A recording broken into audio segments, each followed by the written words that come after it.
Um matemático testa uma nova mágica com Helena. Ele diz a ela: pense em dois números de 1 a 9, um par e um ímpar. Calcule a soma dos números que você pensou. Calcula agora a diferença entre o maior e o menor dos números que você pensou. Multiplica a soma pela diferença. Agora me diga qual foi o resultado dessa multiplicação e eu descobrirei quais são os números em que você pensou. Letra A. Se Helena pensar nos números 4 e 9, que número ela vai dizer ao matemático? Letra B. Se Helena disser 21, em quais números ela pensou? Letra C. Explique por que Helena sempre vai dizer um número ímpar. Letra D. Explique por que, se Helena disser 15, o matemático ficará em dúvida sobre quais seriam os números em que ela pensou.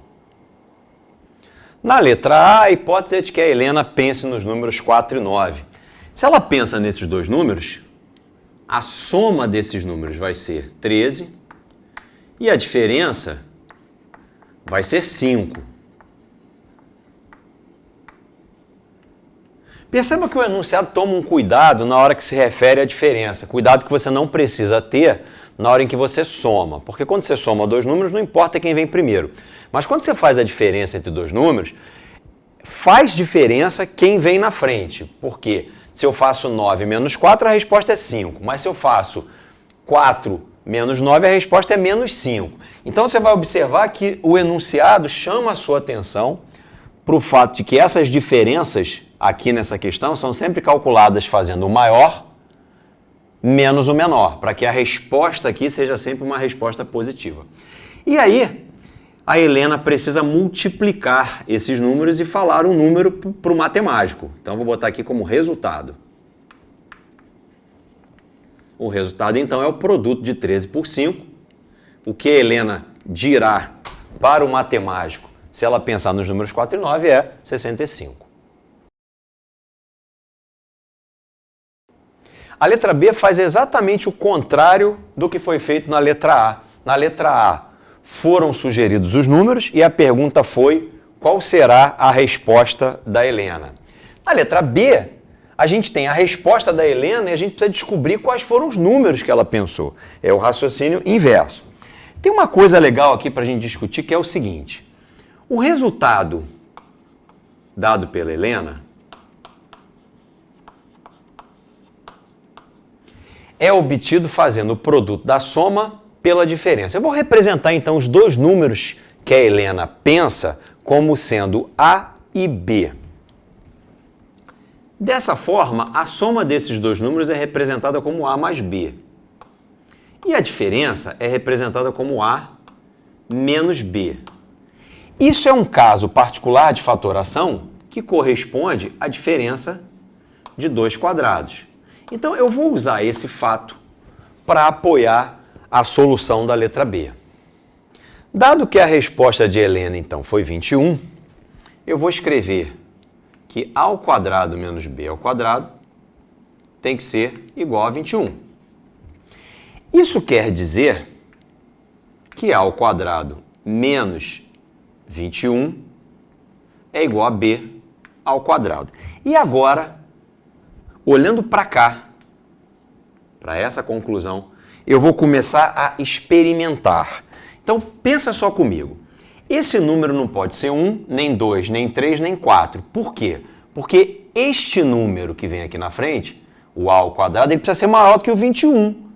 Por que razão? Porque do outro lado do sinal de igual, há um resultado positivo, que é o quadrado do segundo número, o quadrado de B. Então, se o resultado aqui é positivo, é certo que A ao quadrado tem que ser maior do que 21. Então, a minha primeira hipótese é 5. 5 aqui, eu estou representando o valor do A. Então, vamos fazer a conta juntos aqui. 5 ao quadrado é 25. 25 menos 21 dá 4. Isso quer dizer que o B tem que valer 2, porque 2 ao quadrado vai dar o 4. Então, eu encontrei aqui uma possibilidade para os números pensados pela Helena, 5 e 2. Mas, ainda que eu tenha resolvido a questão, eu estou intrigado com uma coisa. Será que existe alguma outra possibilidade de resposta para essa questão? Vamos checar, porque esse é um papel importante quando a gente lida com problemas de matemática. em matemática, eu diria que a gente está sempre preocupado, primeiro, se existe solução, e a gente viu que existe. E uma segunda coisa é verificar se essa solução é única. Eu não sei se ela é única, então, bora verificar se essa solução é única. Agora que eu já testei o 5, é natural que eu teste o 6. Então, vamos colocar aqui, vamos imaginar que o A está valendo 6. Então, A ao quadrado é 36. 36 menos 21, isso vai dar 17. Só que 17, infelizmente, não é um quadrado perfeito. Então, não existe um valor inteiro, um valor natural aqui para B que corresponda ao A valendo 6. O que a gente vai fazer? Vai avançar para o 7. Vamos testar o 7. 7 ao quadrado, 49. 49 menos 21, isso vai dar 28, que também não é um quadrado perfeito. Então, não há correspondência aqui para o B. Vamos avançar pensando no A valendo 8. 64 menos 21 vai valer 43. Também não é um quadrado perfeito. Então, não há correspondência aqui para o B. E agora eu chego na minha última possibilidade, que é pensar no A valendo 9. Vou fazer um pouquinho maior aqui. O A valendo 9. Porque ela pensa só em números que vão de 1 a 9. Então, pensando no 9, eu tenho aqui 81. 81 menos 21 vai dar 60, que também não é um quadrado perfeito. Então, eu esgotei as minhas possibilidades aqui e verifiquei que, de fato, esta solução que nós encontramos logo na primeira tentativa é uma solução única para a pergunta que foi feita aqui na letra B. Na letra C, a gente precisa explicar por que a Helena sempre diz um número ímpar. A resposta é bem simples. A gente viu no item anterior que a resposta da Helena é sempre dada pela multiplicação da soma pela diferença dos dois números que ela pensou.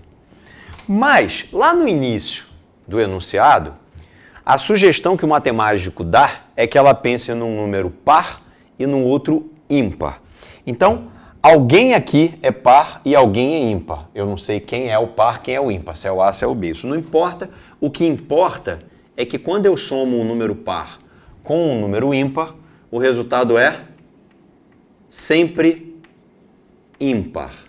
E a mesma coisa quando eu subtraio dois números, sendo um deles par e o outro ímpar, a diferença é sempre ímpar. Portanto, o que a Helena faz é multiplicar dois números ímpares. E quando você multiplica dois números ímpares, o resultado também é um número ímpar. Portanto, está explicado aí. O que está acontecendo aqui na letra D é similar ao que aconteceu na letra C. Na letra C, a Helena disse um número e o matemático avaliou as possibilidades e cravou a resposta. Olha, Helena, você pensou nesses dois números aqui. Aqui é a mesma coisa, a Helena está dizendo um número para o matemático, só que agora a pequena diferença é que o matemático ficou na dúvida. E é óbvia a razão pela qual ele ficou na dúvida. Provavelmente ele foi lá checar as possibilidades para o 15 e encontrou mais de uma resposta.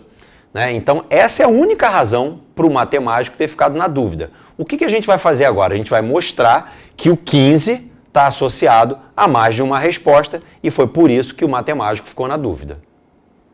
Conforme nós concluímos agora há pouco, se eu representar os números pensados pela Helena como A e B, A ao quadrado menos B ao quadrado tem que dar a resposta da Helena, que nesse item vale 15. Ou seja, A ao quadrado menos 15 corresponde ao quadrado do segundo número. Então, eu vou fazer exatamente a mesma checagem que foi feita anteriormente. Bom, como eu tenho 15 aqui, eu tenho que começar daqui a partir do 16. Eu preciso colocar números aqui que sejam maiores do que 15, porque, como a gente já discutiu, B ao quadrado é um número positivo. Então, a primeira opção aqui é o 4. Se eu pensar no A como 4, aqui eu tenho 16. 16 menos 15 dá 1, e 1 é um quadrado perfeito. Portanto, o B deve valer 1 se o A for igual a 4. Então, já achei uma solução.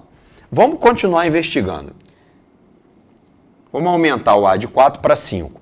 Então, aqui eu passo a ter 25 menos 15, 10. Infelizmente, 10 não é um quadrado perfeito, então eu não tenho correspondência aqui. Testado o 5,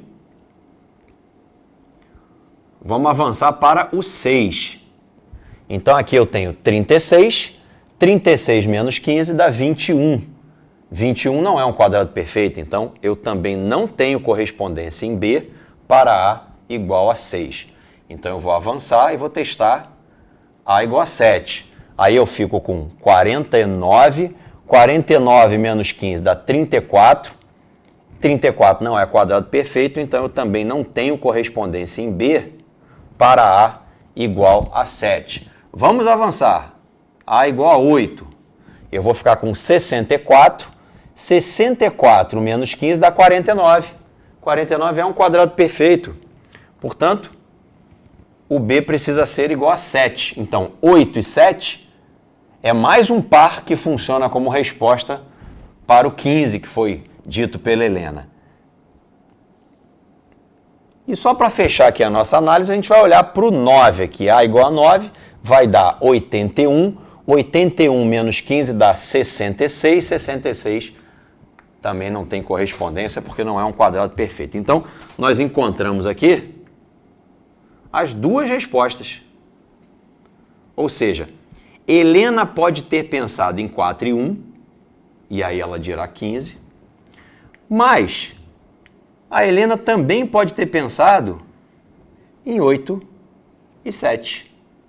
E esses dois números também, se pensados, também vão fazer com que Helena diga para o matemático 15. Essa é a razão do matemático ter ficado na dúvida. A gente já resolveu essa questão, mas eu gostaria de te apresentar agora uma outra maneira de resolver essa questão que eu acho bem legal. Ela vai dar um pouco mais de trabalho, mas ela é visual. E depois do trabalho de construção, você vai conseguir responder a todas as perguntas que foram feitas de uma vez só. A ideia é que a gente construa uma tabela. Slide 1.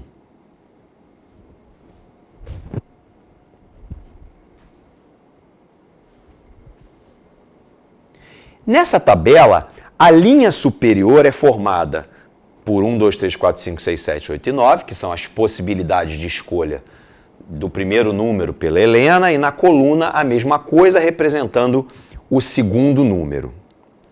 Vamos então agora preencher essa tabela com as possíveis respostas que a Helena dará de acordo com o par de números que foi escolhido por ela. Na primeira linha, por exemplo, se ela escolher o número 1 e o número 2, a resposta vai ser 3. Se ela escolher o número 1 e o número 4, a resposta vai ser 15. Se ela escolher o 1 com 6, a resposta vai ser 35. Se ela escolher o número 1 com o número 8, a resposta vai ser 63. E perceba que nós fomos pulando células porque não é permitido a Helena escolher dois números ímpares. Então eu fixei o 1 como uma das escolhas e fui fazendo o outro mudar. Só que o outro vai ter que ser par. Então eu casei 1 com 2, 1 com 4, 1 com 6 e 1 com 8. Se você fizer essa mesma construção em toda a tabela, o que você vai ver é isso aí, ó. Perceba que nessa tabela o número 21 aparece apenas uma vez.